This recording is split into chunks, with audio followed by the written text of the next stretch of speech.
নমস্কার বন্ধুরা, রাধারানীর রান্নাঘরে আজকের মুচমুচে মোগলাই পরোটা আপনাদের দেখাবো। দেখুন আমি কিভাবে মোগলাই পরোটাটা বানাচ্ছি। বাড়িতে থাকা উপকরণ দিয়ে এটাই বানানো যায় অতি সহজে। দেখুন আমরা কি কি নিয়েছি। ময়দা নিয়েছি, টমেটো নিয়েছি, চিনি নিয়েছি, তেল নিয়েছি, ডিম নিয়েছি এবং কুচানো পেঁয়াজ নিয়েছি।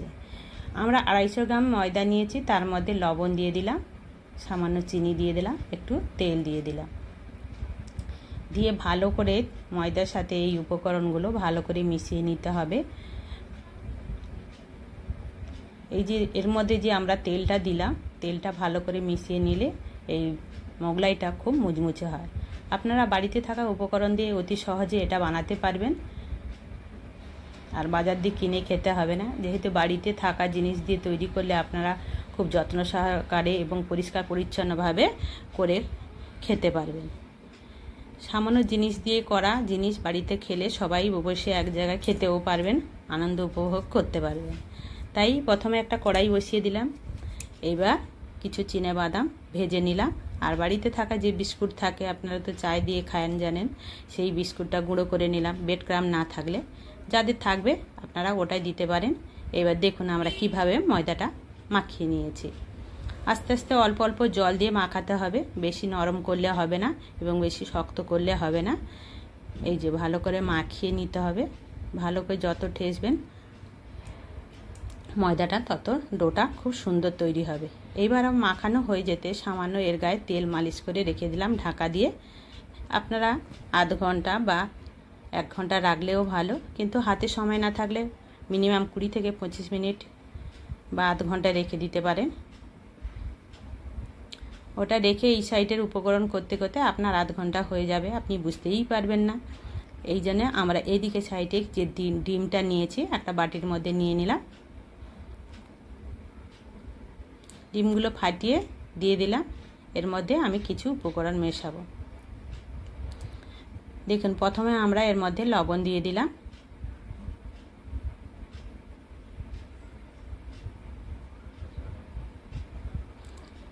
কুচানো কাঁচা লঙ্কা দিয়ে দিলাম। যে যেমন লঙ্কা খান তেমনি দেবেন আপনারা। বাচ্চারা খেলে কম লবণ দেবেন। এটা কিন্তু বেশি তেল লাগে না, কম তেলে হয়ে যাবে। ছোট ছোট কিপ করে কেটে রাখা পেঁয়াজগুলো দিয়ে দিলাম, ভালো করে ফেটিয়ে নিলাম। এবার আমরা এর মধ্যে ছোট ছোট টুকরো করা টমেটো দিয়ে দিলাম। আর যদি আপনাদের কাছে ধনেপাতা থাকে আপনারা এর মধ্যে ধনেপাতা দিয়ে দিতে পারেন। যেহেতু আমার কাছে ধনেপাতা ছিল না আমি দিইনি। এবার কড়াইতে তেল দিয়ে দিলাম। তেল গরম হতে দেখুন, বেশি আমরা তেল দিইনি কিন্তু অল্পই তেল দিয়েছি। তেল গরম হয়ে যেতে আমরা কুচানো পেঁয়াজ দিয়ে দিলাম আর একটু টমেটো দিয়ে ভালো করে ভেজে নেব। পেঁয়াজের কালারটা চেঞ্জ হলে এবার আমরা আগে থেকে যে টমেটো আছে দিয়ে দিলাম। আগে থেকে যে চীনা বাদামটা ভেজেছিলাম তার খোসা ছাড়িয়ে নেব, হাফ একটু ভেঙে ভেঙে নেব, পুরো গুঁড়ো করব না। সেইটা নিয়ে আমরা এর মধ্যে দিয়ে দেব কড়াইয়ের মধ্যে। এই যে বাদামটা দিয়ে দিলাম, আর যে বিস্কুট গুঁড়োটা ছিল সেটাও দিয়ে দিলাম। হাতের কাছে পেয়ে যাবেন আপনারা এই উপকরণগুলো দিয়ে আপনারা বাড়িতে অতি সহজে বানাতে পারবেন। দেখুন এবার ভাজা হয়ে গেছে। যে মিশ্রণটা আমরা আগে থেকে যে করে রেখেছিলাম দেখালাম এতক্ষণ ধরে, তার মধ্যে এই ভাজা মশলাটা মিশিয়ে দেব। দেখুন এর মধ্যে দিয়ে দিলাম, দিয়ে ভালো করে ফেটিয়ে নেব।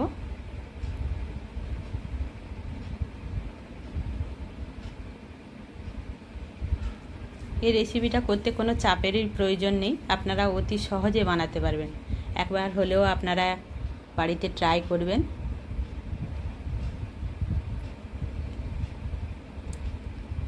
এর উপর থেকে আমরা একটু কাশ্মীরি লঙ্কা দিয়ে দিলাম।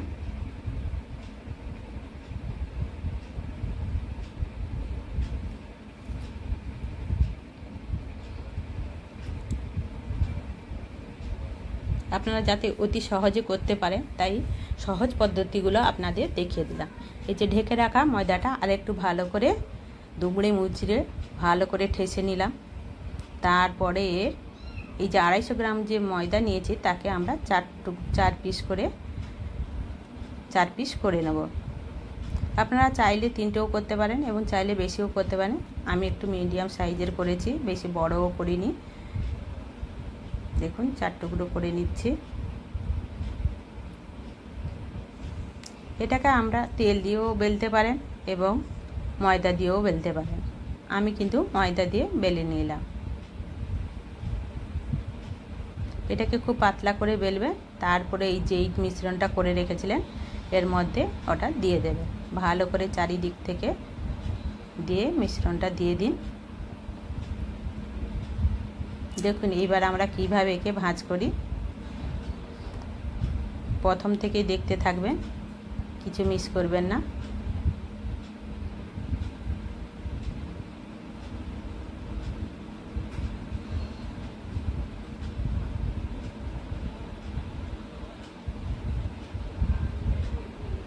এই যে 2 সাইডটা আগে এরম করে ভাঁজ দিয়ে নেব,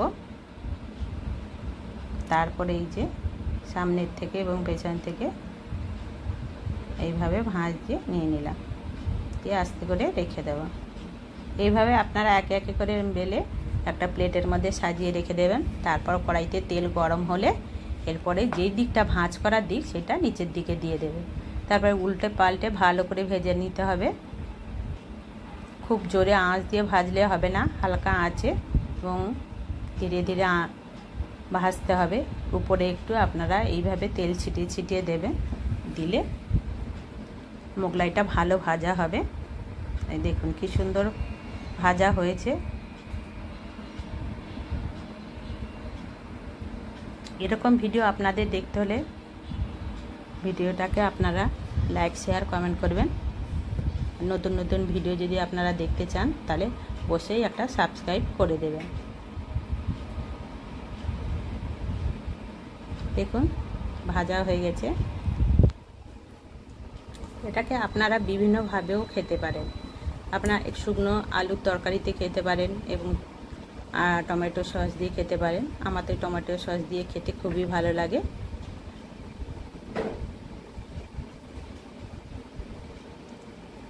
এই বাচ্চা বুড়ো সবাই এটা খুব আনন্দ করে খেতে পারবেন। এইভাবে আপনারা বাড়িতে তৈরি করবেন।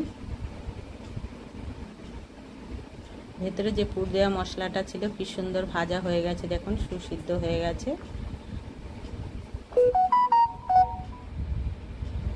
এবার আমরা পরিবেশন করব।